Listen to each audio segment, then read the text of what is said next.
In the middle of the 13th century, the dream of Jerusalem still burned bright in Christendom. When news reached Europe in 1244 that the Holy City had fallen once more, this time to the marauding Khwarezmians, shock and despair rippled across the continent.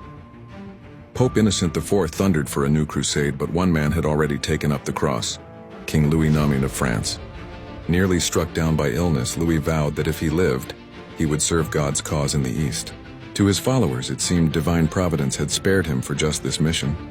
Louis was no half-measure king.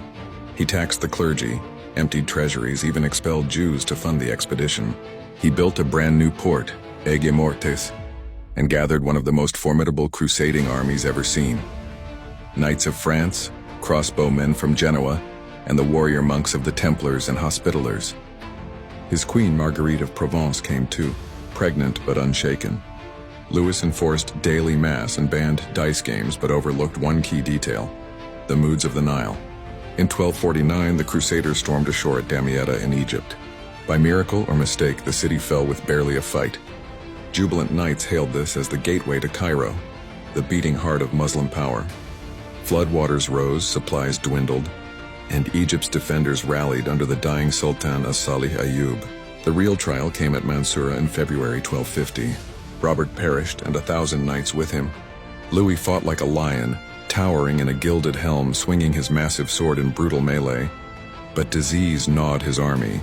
At Feriskar, the trap closed. The French king himself, sick and exhausted, was captured, dragged in chains before his captors.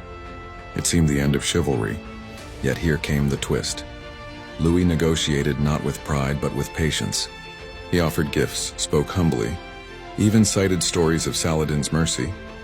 His queen held firm in Acre, refusing despair.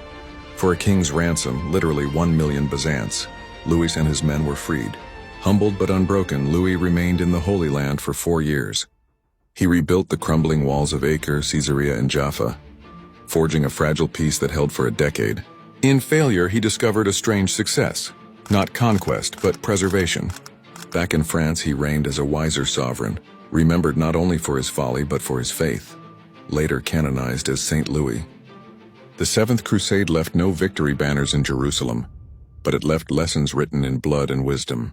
Overconfidence topples even kings. Piety does not guarantee triumph. And sometimes the mark of greatness is not in the battles won, but in the dignity one shows in defeat.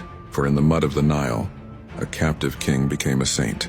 Historians may debate which expeditions deserve the title of crusade, but whether numbered or forgotten, each campaign carried the same mix of faith, folly, and fate.